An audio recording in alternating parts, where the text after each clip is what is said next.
The war had ended years ago, but for Gideon Rourke, peace never came. Nestled in the red dust plains of Arizona Territory, the ruins of Fort Halston stood like a skeleton of forgotten glory. Long ago, the fort buzzed with the clatter of sabers, marching boots, and orders shouted into the dry wind, but now, it was silent except for the whispers of a man who refused to leave. That man was Gideon, once a celebrated Union scout, now a broken shadow living alone among shattered stone walls and sun-bleached memories. Gideon had not always been a recluse. During the war, he was known for his daring raids and iron loyalty to his unit. He saved men with his instincts, mapped routes others feared to scout, and defied death too many times to count. But it was that same courage and act of defiance that saved dozens of civilians that cost him everything. He had disobeyed a direct order to burn a homestead suspected of harboring rebels. Gideon saw the truth: the house held only children and elderly settlers, and refused. He was court-martialed, stripped of rank, and cast out. The men who owed him their lives could say nothing. Politics ruled the army now, and Gideon was sacrificed. For the sake of appearance, bitter and burned, he walked into the desert and never returned. Years passed, rumors spread across frontier towns and stagecoach trails. Stories about a haunted soldier who talked to shadows, lived with coyotes, and scared off bandits with a stare. Some called him dangerous, others called him a myth. But Fort Halston stood dilapidated yet watchful, and somewhere inside its crumbling walls, Gideon Rourke lived, breathing and silent. He survived by trapping game, tending a small patch of corn and beans, and making use of the rusted tools left behind by soldiers long dead. He rarely ventured beyond the boundaries of the fort. When he did, it was only to trade furs and jerky at distant trading posts, speaking little, wearing a wide-brimmed hat pulled low to hide his weathered face. He hadn't felt the warmth of a woman's voice in nearly 7 years. But 50 miles east, in a wind-blown town called Winton's Hollow, another exile walked among crowds who saw right through her. Her name was Evelyn Granger, and she had come west on a train with a letter of proposal in her handbag and hope burning in her chest. A man named Charles Redford, a cattleman with land and wealth, had placed an advertisement for a bride. He asked for someone educated, genteel, and willing to endure life in the rugged frontier. Evelyn, an orphan with little left in the East, but memories and dreams, answered. She wore her best dress, tied her chestnut hair in ribbons, and carried her late mother's locket. She arrived with grace and confidence, and was rejected within 10 minutes of stepping off the platform. Charles Redford had expected a meek schoolteacher, not a sharp-tongued woman with ideas about women's rights, bookkeeping, and opening a school. When she spoke up about her vision for life on the plains, he looked her up and down, sneered, and told her the match was off. The townsfolk gossiped. Too proud, they whispered. Too headstrong, some called her cursed. No one offered help. No one offered friendship. The boarding house gave her 2 nights to leave. She had no money for the return trip, no relatives to wire. But Evelyn wasn't the sort to crumble. Sitting outside the saloon with a stale biscuit and borrowed coffee, she overheard 2 cowhands talking over cards. One mentioned an old fort in the hills, still got a soldier living in it. Fella never left after the war. People say he's crazy, shoots at birds and thinks he's still on patrol. The other laughed. Hell, might be the only man in this territory who wouldn't turn down a woman like that. Evelyn folded that conversation into her memory like a precious letter. That night, she stared up at the cracked ceiling of the boarding house and made her decision. The world had rejected her, so she would reject it right back. She was done chasing approval, done playing polite. If there truly was a man who lived alone by choice, who answered to no one and feared no town's judgment, then perhaps that was the only man worth knowing. And so, with a borrowed horse, a borrowed rifle, and nothing but grit in her chest and wind in her eyes, Evelyn Granger rode west toward the ruins of Fort Halston, toward the ghost of a soldier no one remembered, toward a man who didn't yet know that the walls he had built around his heart were about to be broken down by the bride no one else had claimed. The sun was climbing when Evelyn Granger reached the edge of the canyons.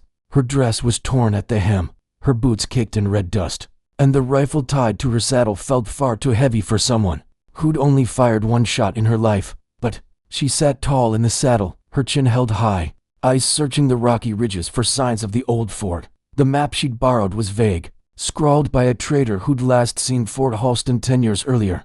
But Evelyn trusted instinct and stubbornness, and something deeper, an ache inside her that told her she didn't come this far just to turn back. By noon, The outline of the ruins rose from the landscape like a forgotten dream.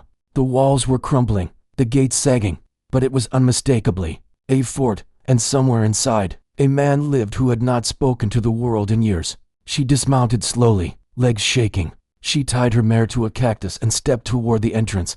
A rusted gate swung on a loose hinge. Birds scattered. The silence was eerie, not the silence of death but of waiting.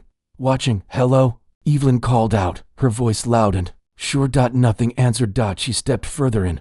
"I don't mean trouble. My name is Evelyn Granger. I'm looking for someone." Still silence. Then, from the shadows of the old barracks, a low, hard voice cut the air. "Turn around." Evelyn froze, her heart thudded in her chest. But she kept her voice steady. "I will, if you want me to. But I rode to days to find you. And I'd like to speak before I go." Out stepped a man, tall, broad-shouldered, with a rifle slung over one arm and eyes like gray stone. His beard was thick, his hair unkempt, and his coat bore the faded marks of a long-disbanded regiment. He looked like a ghost carved from rock, but his voice, though firm, held a thread of curiosity. "You know who I am?"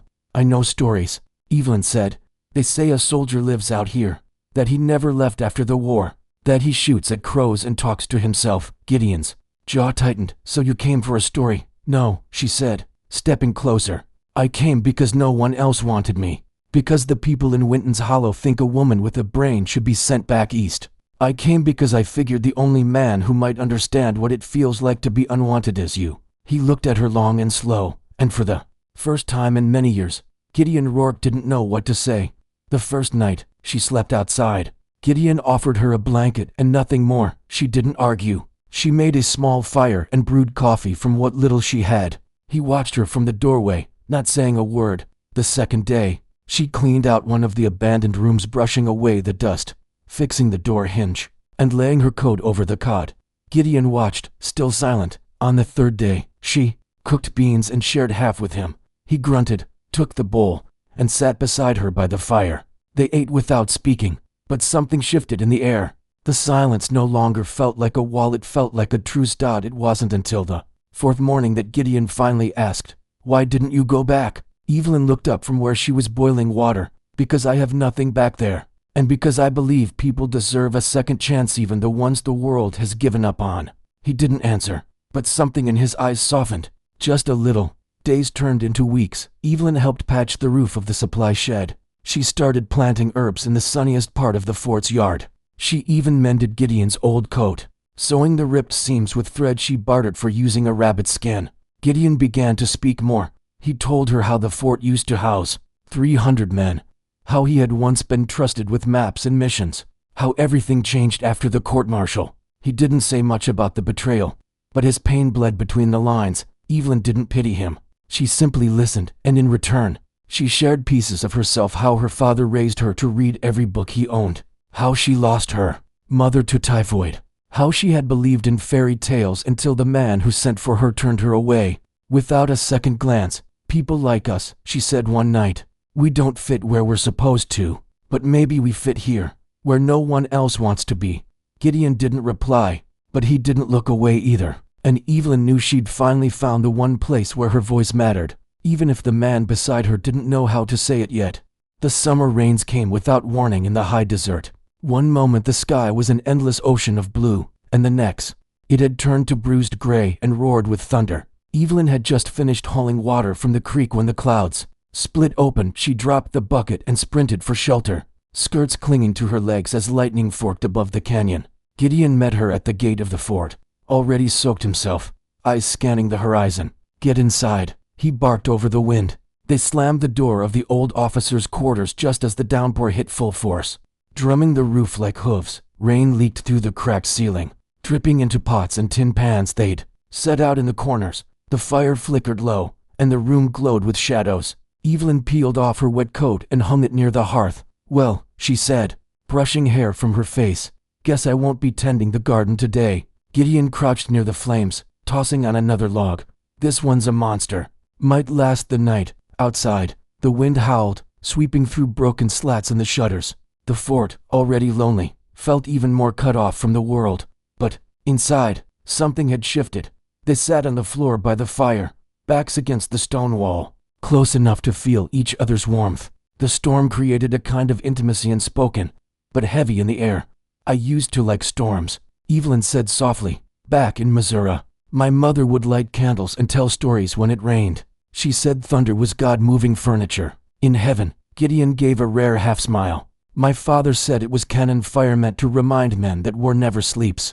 They were quiet a moment, the fire crackling between them. Gideon, she asked, do you ever think of leaving this place? He didn't answer right away. Then he said, sometimes, in dreams. But the world out there hasn't changed. The people who branded me a traitor, they're still walking free. And I'm still wearing the chains of what they said. Evelyn looked at him closely. You didn't betray anyone. You saved innocent lives. That isn't weakness. That's what a man of honor does. His jaw tensed. Honor doesn't feed you when you've been cast out, but it keeps your soul alive, she said. And it brought me here. Gideon turned to her, for the first time. His gaze didn't hold suspicion, it held something else. Respect, maybe even admiration. Outside, thunder rumbled, shaking the walls. Evelyn leaned closer to the fire and rubbed her hands.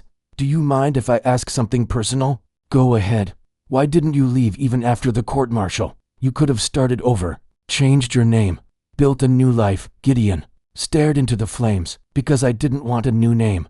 I didn't want to hide. I wanted the world to remember who I really was. And if they wouldn't, then I'd stay here until the stone remembered for them. Evelyn reached out slowly and touched his hand. You're not forgotten, Gideon, not anymore. He didn't move, didn't pull away, and for a long, aching moment, neither of them spoke. That night, the storm raged louder than before. Water seeped through the cracks, and the wind screeched across the old battlements. The fire sputtered, and the air turned cold. Gideon took a blanket from the cot and spread it on the floor beside Evelyn. The cot's too narrow for two, he said. But we'll keep warmer if we sleep close. She nodded, her heart thudding. They lay side by side, shoulder to shoulder, not touching, but close enough to feel each other's breath. In the flickering firelight, Evelyn whispered, do you think we were meant to find each other? Gideon didn't answer for a while. Then he said, I think the world threw us away, and maybe the wind carried us to the only place we could still be whole. She turned toward him. That sounds like a yes. A faint smile tugged at his lips. Maybe it is. Their fingers brushed beneath the blanket. Neither pulled away. Outside, the storm howled through the night. But inside those stone walls, something rare and powerful was beginning to grow. Something warmer than fire, steadier than stone, and braver than both of them had ever been alone. Morning came soft and golden after the storm. The clouds had scattered, leaving the desert scrub glistening with dew. Evelyn stepped outside into the crisp air, her boots crunching over wet gravel. For the first time in weeks, she smiled before. The sun even touched her face. Inside the fort, the silence wasn't heavy anymore. It felt like breath held between heartbeats, full of promise, not pain. Gideon emerged from the barracks moments later, carrying 2 mugs of strong coffee. His hair was damp, his shirt untucked, but his step had a purpose it hadn't held before. I thought you might want the first cup, he said, offering it to her. She took it, their fingers grazing. You remembered how I like it, strong. No sugar. I remember everything you say, he replied. Then he added, quieter, now. They drank in silence, side by side on the old stone wall overlooking the canyons. The wind danced around them, tugging at their clothes and hair, but neither minded. Out here, the world had finally begun to feel like something they could shape together. And yet, beneath the peace, something stirred, something unfinished. Later that afternoon, Gideon found her sewing torn canvas near the west wall. Evelyn, he began. I've been thinking about your name. She looked up, confused. What about it? He hesitated, then knelt down beside her. You came here rejected, cast aside. They didn't even give you a chance to make a life. But you did. You made one here, with me. She smiled faintly. It's not much of a life yet. It could be, he said, if you want it to be. Her hands froze. Her heart quickened. Gideon, I never thought I'd want anything again. Not a name, not a home, not a future. But since you walked through that gate, I've remembered what it feels like to be seen, to be spoken to with hope, and I don't want to lose that. He reached into his coat pocket and pulled out a small, worn silver ring, simple, but sturdy. It belonged to my mother. She gave it to me before I went to war. Told me to give it to someone worth fighting for. Evelyn stared at it, her throat tight. I'm not a preacher, he said, and I don't have much. But if you'd take my name, really take it, I'd build something with you here. Something real. Evelyn was silent for a moment. Then she took the ring, turned it over in her fingers, and smiled through tears.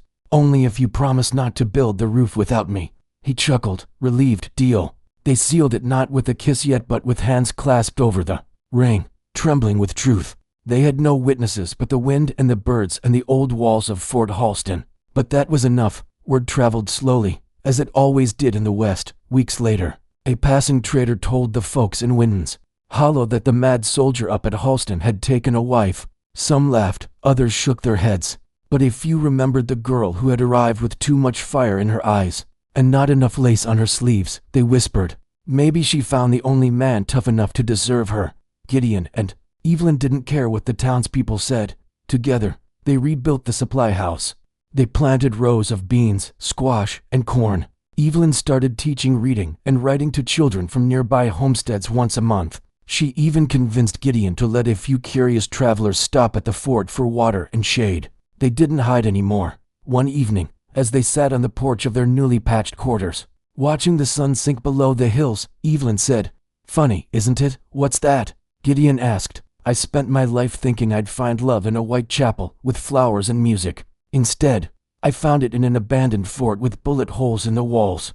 Gideon reached over and took her hand. "You found it where it mattered, where no one else looked." She turned to him. "And your name, the one you said you didn't want to hide anymore. It's not a burden.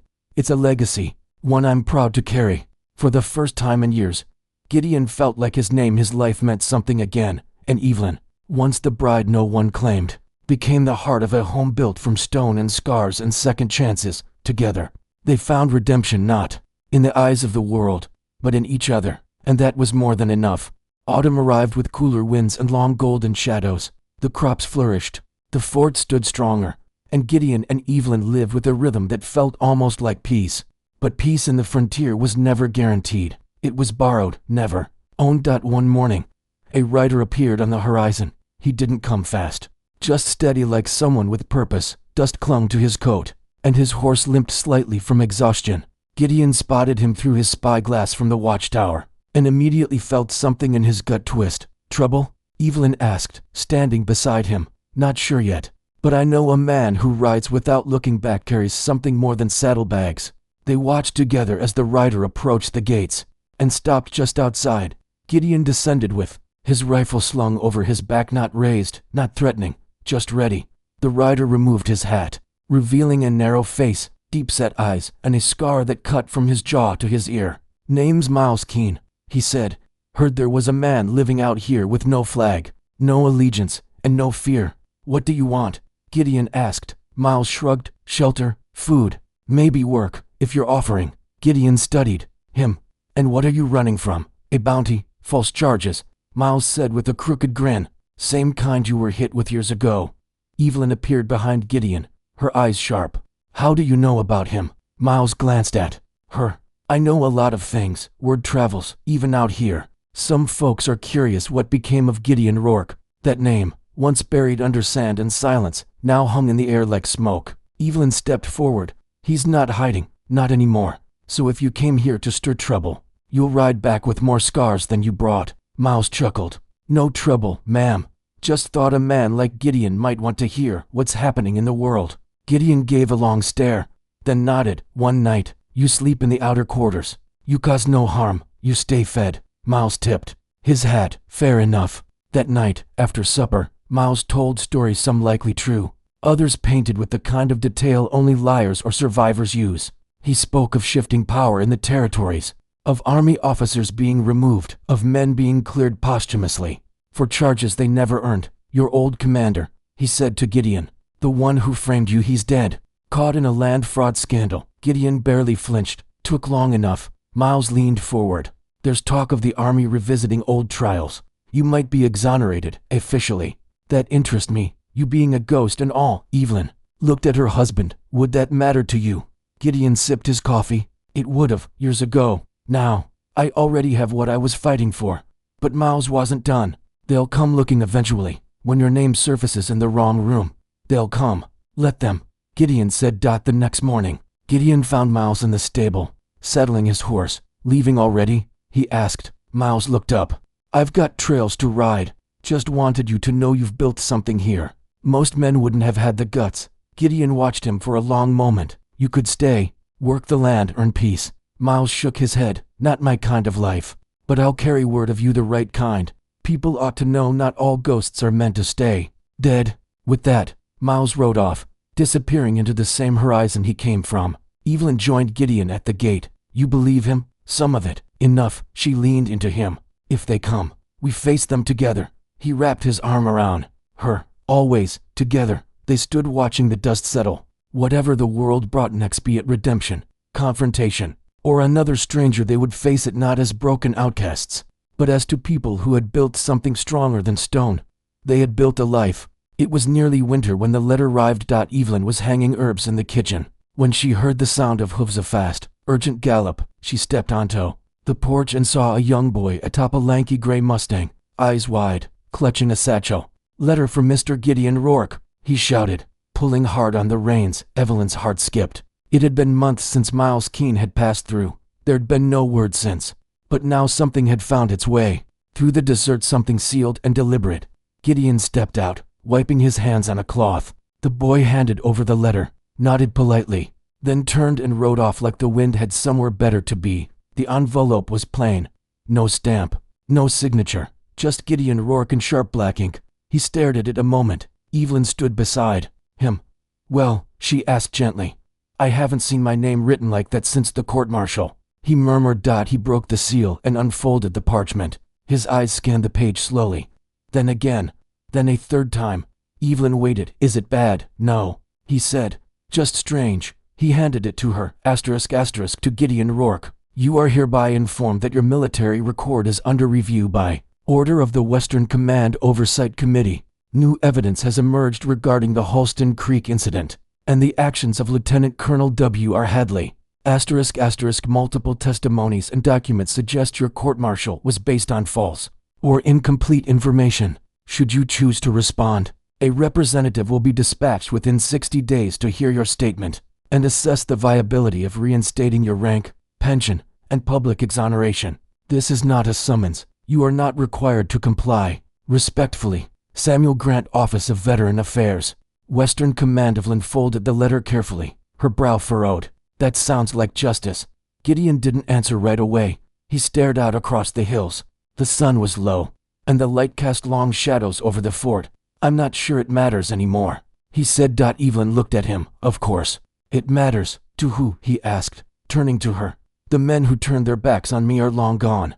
This fort is my court now. You are the only witness who's ever truly seen me. She walked up to him and placed the letter against his chest. Then let your name be cleared for the boy who once swore an oath, for the mother who gave you that ring, for the next man like Miles Keene, so they know that redemption isn't a fairy tale. Gideon was quiet for a long time. Then he nodded. The representative arrived 42 days later. He came in a military carriage pulled by two bay horses, clean-shaven, straight-backed, and wearing a polished silver badge that caught the morning sun. He introduced himself as Mr. Abram Keller, and when he shook Gideon's hand, he did so with respect, not pity. They spent hours talking inside the officers' quarters. Keller asked questions, laid out files, and read testimonies collected from old soldiers who had finally spoken the truth. Evelyn brought them water, then stew, but otherwise left them alone. When the door opened again, Gideon stepped out looking like a man who'd walked through fire and came out cleaner. Evelyn met him on the porch. Well, she asked, arms crossed. He exhaled. It's official. I'm cleared. All charges dismissed. My record will show honorable discharge, pension reinstated. And your name? He looked at her with a small, quiet smile. It's mine again. Word spread slowly, carried in letters, whispers, and stories at saloons across the West.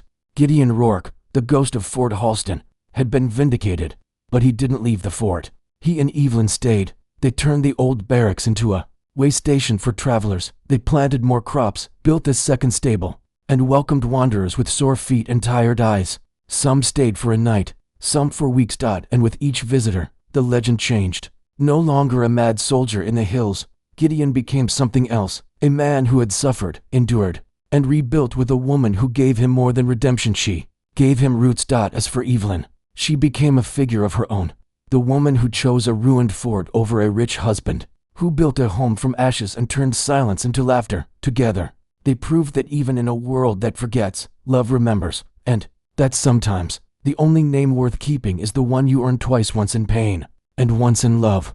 Snow arrived early that year. By late November, the desert wore a white veil that softened its harsh lines and made the fort look almost holy, like a cathedral carved from stone and silence. Inside its thick walls, Gideon and Evelyn prepared for winter the way pioneers did, with full stores, chopped wood, and shared warmth. But nature wasn't the only thing stirring that season. It started with smoke, thin, distant, rising over the northern ridge like a signal. Evelyn spotted it first while checking the garden bed for frost. She hurried to the watchtower where Gideon was checking the sky. Smoke, she said, breath quick. He scanned the hills. That's not a campfire. Too much volume. And wrong color. It's brush. Someone lit it. Evelyn's heart skipped.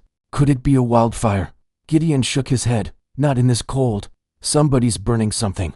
They saddled their horses and rode up the ridge. What they found made Evelyn's blood run cold. 3 wagons, overturned, a small homestead. Just beyond, still smoldering. Smoke clung to the trees like a mourning veil. No bodies, but no people either. Just broken barrels, a smashed piano, and a doll's arm sticking out from ash. Gideon crouched beside a burnt wheel. This was raided, he said. Deliberate, fast. By who? Evelyn whispered. He rose slowly. Not natives, not bandits either. Whoever did this had military precision. Burned just enough to leave a warning. She swallowed. You think it's connected to you? Gideon nodded grimly. Someone doesn't like that I've been cleared. That night, they stayed awake with rifles loaded. Evelyn tried to rest, but every sound scraped against her nerves. The wind howled differently, less like a psalm, more like a warning. Maybe we should leave, she said. Ride south, start somewhere fresh. Gideon shook his head. This is our ground. Our name lives here. She took his hand. Then we defended. Days passed. The skies stayed cold. No more fires, no more visitors. But the air changed. Then came the rider. He wore a Confederate gray coat, clean, intact, and too new to be relic. He didn't speak when he arrived, just handed Gideon a note and turned back toward the horizon. Evelyn watched as Gideon read it, his face turning to stone. What is it? She asked. He handed it to her. You may have the law's name back, but we remember the men you left behind. Justice hasn't finished with you. We are coming. Evelyn's throat tightened. Who are we? Gideon folded the note. Old ghosts in new coats. Men who never stopped fighting. Her voice trembled. What do we do? He looked her straight in the eye. We make a stand. They fortified the fort for 2 days. They barred windows, set traps, and stored water. Evelyn moved ammunition to every building, turning the garden shed into an armory. Gideon rigged tripwires and reinforced the gates. Together, they moved like clockwork, fear fueling resolve. The night before the threat was to arrive, they sat by the fire, neither touching their food. I was alone once, he said quietly. When the army cast me out, I accepted death back then. But now, I won't give them this life. I won't give them you. Evelyn leaned her forehead against his. We die together, or we live together. Either way, they don't win. They held each other until the fire burned low. At dawn, they came, 5 riders, uniforms mixed and mismatched, guns drawn, eyes like wolves. The leader called out, Gideon Rourke, come out and face judgment. Gideon stood atop the wall. You want me? You ride through hell to take me. The first shot came from below. Gideon ducked, and the battle began. Evelyn fired from the upper level. Dropping one man from his horse, Gideon lit an oil trap, setting a line of fire across the entrance. The fort roared not just with gunfire, but with the sound of 2 people fighting for everything they'd built. By midday, the attackers fled, leaving behind 2 dead and 1 bleeding near the gate. The survivor gasped out a name, Captain Lorne, before slipping into unconsciousness. Gideon stood over him, heart thundering. Lorne, a name from the war, a man once under Hadley's command, a loyalist, a zealot. They weren't here to arrest me, Gideon muttered. They came to erase me. Evelyn wiped blood from her cheek. And they failed, he nodded, eyes burning. But this isn't over. The wounded man didn't speak for 2 days. Evelyn tended to him, with quiet precision, cleaning the gunshot wound in his shoulder, changing bandages, and forcing sips of broth past his cracked lips. Gideon never left the barracks door. He stood, watch with his arms crossed, eyes hard. I should finish him, Gideon muttered on the second night. Evelyn looked up from the man's side. He's not a threat anymore. He was willing to burn families alive. She didn't argue, but she didn't step away, either. When the man who called himself Jude Mather finally spoke, his voice was a dry whisper. You should have let me die. Gideon crouched beside the cot, Talk fast. Why'd you come here? Jude stared at the ceiling. Orders. Captain Lorne's been building his own command since the war ended. Says the new government's a disgrace. Thinks traitors. Like you should hang. He's still alive? Jude hesitated. Yeah, but not for long. His heart's failing. This was his last mission. Gideon leaned in. Then where is he? South. Jude coughed. Rio Blanco. Gideon stood slowly. Then it ends there. Evelyn's eyes widened. You're not riding after him. I have to, Gideon said. He sent men to burn innocent people. He won't stop. He'll just find another reason to light fires. Jude let out a bitter laugh. You'll never make it alone. Lorne has men. More than you saw. Then I won't go alone. Gideon said. Evelyn stepped forward, hand on his chest. Then I'm going with you. Gideon shook his head. I can't let you. She cut him off. We fought to build this life together. If we don't finish what started it, we'll never be free. You once said we face it together. Don't walk that back now. Their eyes locked. There was no arguing. With her. Not when her voice held steel. He nodded. They left at dawn. Evelyn rode with her rifle strapped across her back and extra ammunition in her satchel. Gideon wore his mother's ring on a chain around his neck, just under his coat. The fort grew, smaller behind them, like a memory being folded and stored. They followed Jude's map through the broken mesas and dry riverbeds, past abandoned mining camps and lonely pine groves. On the third night, they camped under the stars, fireless to avoid being seen. Do you think they'll kill us? Evelyn asked quietly. Gideon poked the dirt with a stick. Not if we get to Lorne first. She turned toward him. And after he looked at her. We go home. Rio Blanco was not a town. It was a hideout, a mining shanty town turned fortress, dug into the canyon's edge with watchmen stationed high in the cliffs. The entrance was guarded by 2 rifles and a makeshift barricade of old wagons. Gideon and Evelyn scouted from the ridge above. There's no getting in straight, he said. Then we go around, Evelyn whispered. Wait for night. They found a goat trail winding behind the cliffs. As darkness fell, they crept through the rocks. Gideon leading, Evelyn behind him, heart pounding. They slipped through a hole in the fence behind a collapsed shack and moved quietly, sticking to the shadows. Inside the largest cabin, lamplight glowed. Gideon paused at the door. If he's there, I talk first. Evelyn nodded, her hand gripping her rifle. They stepped in. Captain Wesley Lorne sat in a rocking chair, wrapped in a wool blanket, his face ashen and gaunt. He didn't rise. Well, hell, he said, a tired smile forming. The ghost finally came knocking. Gideon stepped forward. You sent men to murder innocent settlers. Lorne coughed. They were warnings. You should have stayed dead, Rourke. You ruined good men to cover your cowardice. You branded me a traitor because I wouldn't kill children. I followed orders. Lorne rasped. You disobeyed. I followed my conscience. Gideon said. Evelyn raised her rifle. You followed greed and fear. Lorne's eyes flicked to her. And who's this? The widow before the wedding. She's the reason I still carry my name. Gideon said. The name you tried to bury. Lorne laughed once. Then he stood, wobbled, and reached for a gun. By the table. Evelyn fired first. The bullet hit Lorne square in the shoulder, sending him spinning to the floor with a groan. Gideon rushed forward and kicked the pistol away. Lorne coughed blood. Do it. Finish it. No, Gideon said. We're not murderers. He leaned close. You'll face judgment. Not mine. The world's. They rode out before sunrise, leaving Lorne tied and gagged for the territorial marshals. An anonymous tip sent by Ryder would bring them soon enough. Gideon and Evelyn returned home days later, battered but whole. The fort stood waiting, its walls still strong. They were different now, not just survivors, but finishers. Builders.